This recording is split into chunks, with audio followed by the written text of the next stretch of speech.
Okay, so in today's video, we are going to be talking about the classics that I read in August. I haven't done a classics wrap up in a minute because I keep pushing my classics to the end of the month and don't get them done in time. I'm gonna try to do better. I'm gonna try to read my classics at the beginning of the month next month. I only read 2 classics in August, so I'll just take you through those real quick. The first one was The Merry Adventures of Robin Hood. This is the book that we buddy read over on Caravan, and it seemed like, for the most part, we all had the same opinion. The majority of people in this buddy read DNF'd, and then those of us that finished didn't love it, but didn't hate it either. I'll just talk about my opinions. I enjoyed my experience reading this book, but it was one of those books where I could have easily put it down at any point and never picked it back up again. Not because I was hating it, but just because it was very put downable. Especially in the beginning, there was a very distinct formula used. I kind of don't want to ruin it for people, but there was a very distinct formula where it was like Robin Hood and his merry men and his crew, his group of thugs would pick on someone who totally didn't deserve it, be mean, and then have that person join their crew.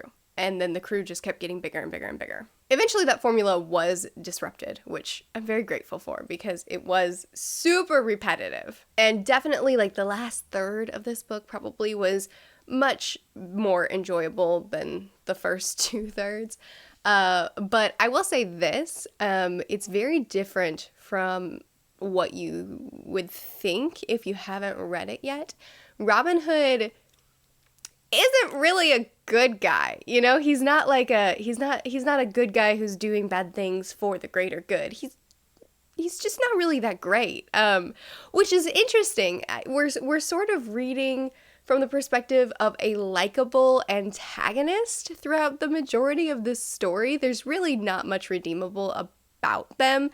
They aren't giving to the poor, hardly at all. And they really don't care that much about anybody but themselves, and they're mean.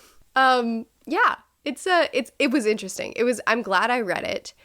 It was enjoyable to read, but it wasn't one that I'll probably be referencing a lot. It's a beautiful cover. I love this edition. I will say that the epilogue went much darker than I expected, and I liked it. I liked the ending. I liked the epilogue. I liked the conclusion. It was very emotional.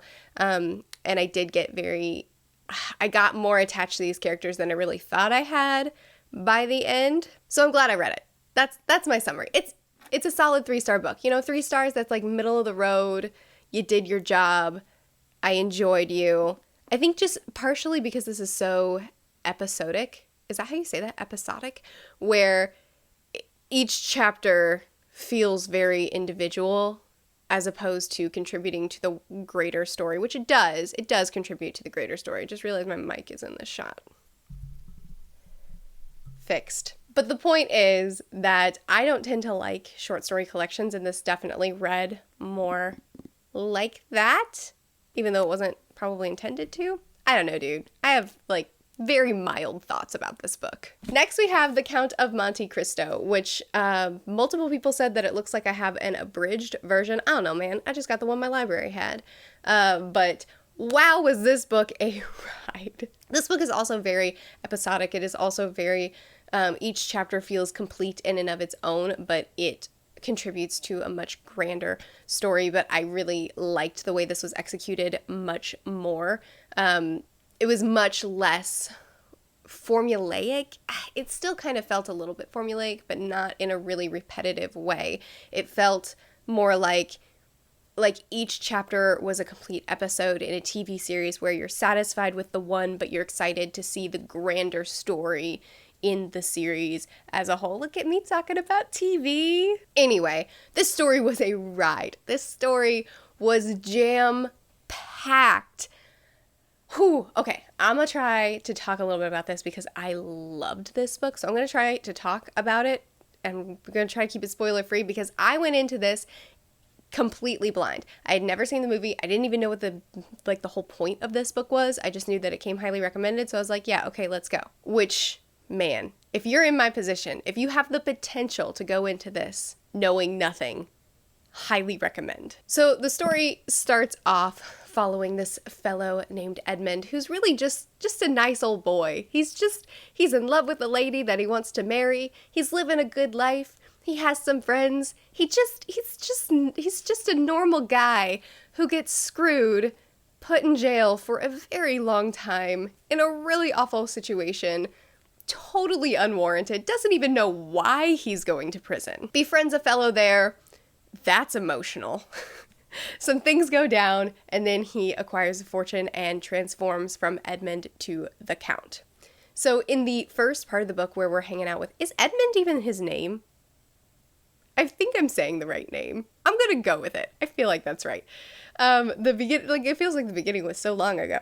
Edmund is an entirely different person. We start off knowing really more than he does. We know about the circumstances that caused this really unfortunate situation that he's in. We know who did it. We know the bad guy. We know a lot more than he does. And we're right there next to him, seeing this good guy just trying to survive and get back to his life and his love.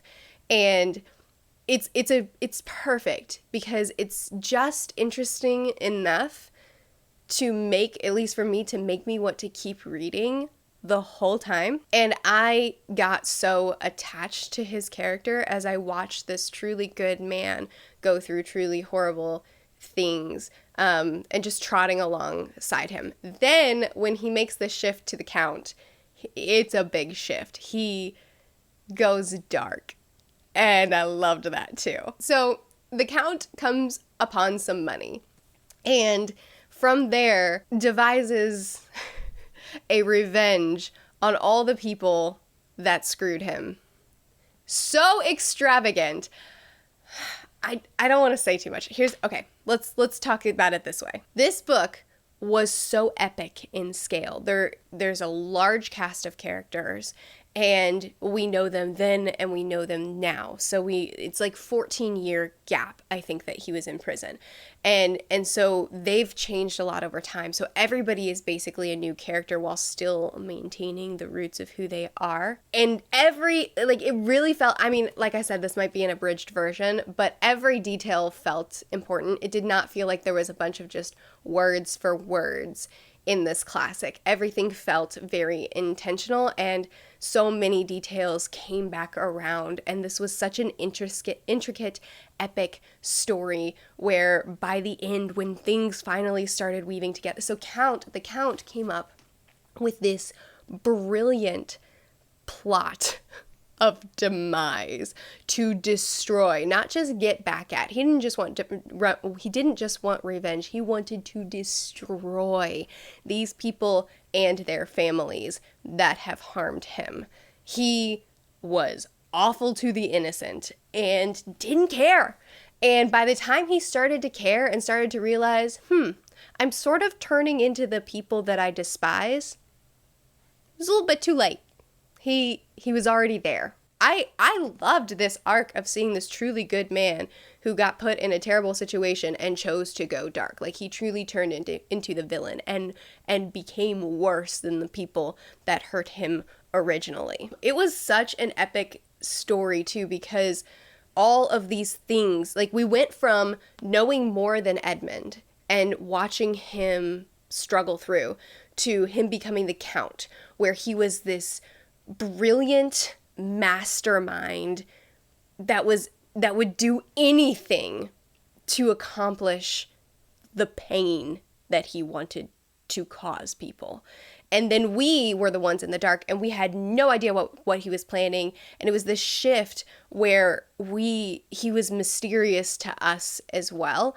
And so all these things that he had planned out, when they started coming together, it was just like a symphony. It was so good. I love a good plot like this. Like that TV show Leverage, that's a show I've watched.